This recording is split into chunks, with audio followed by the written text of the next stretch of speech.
जोंनि मानाव गेदेर माने जे गाहाय मन्थ्रि बिथांनि सिगाङाव दिनै जि दिन्थिफुंनाय जादों आरो सोब बाख्नायथाव जोंनि गासै मोसागिरिफोरखौ दामगिरिफोरखौ खोब डिसिप्लिनजों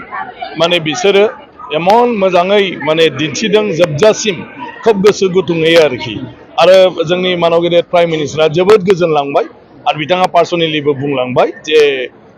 बुंख'नो हाया आरो मोजां मोननाया आरो आं सानो बिनि दारैनो बागुरुम्बाया दिनै मुलुगनाङै मिथिसार जासिगोन आरो दा अलरेडि हयथ' बहुतआनो नायदों गासै भारत हादरनि अनगाबो बायहेरायाव आरो मानाव गेदेर प्राइम मिनिस्टारा गावनि बिजोंनि गेजेरजोंबो बिथाङा माने लाइक खालामनानै होदों बेयो जोंनि खालि हारिमुल' नङा बे जोंनि आसामनि लोगोसे भारतनिनो बे मोनसे गोग्गाथाव हारिमु आरो गोदो गोदायनिफ्राय बर' हारिया बेखौ लाखिनानै दोनबोदों आरो दिनैहाय बेखौ 10,000 माने मोसाखावरिफ्रा मोसानानै दिन्थिनाया जोबोर जारिमिनारि जोबोर गिदिर बाथ्रा ना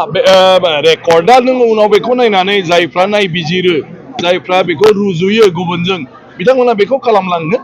आरो जोंनि थाखाय बेनो गिदिर बाथ्रा नङा खिन्थु जोंनि मोसानायखौ जोंनि हारिमुखौ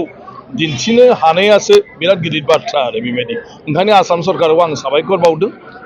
स्पेसियेलि मानाव गेदेर माने हिमन्त बिश्व शर्मा बिथांखौ गाहाय माने गिबि मन्थ्रि जे बिथाङा गाव माने जिबायदि इनिसियेटिभ लानानै बागुरुम्बाखौ गोसो गुदुङै गासैबो राहाखौ सरकारनिफ्राय खालामनानै होनानै जोंखौ बेबायदि दिन्थिनो दिनै खाबु होबाय आरोखि जोंनि हारिमुखौ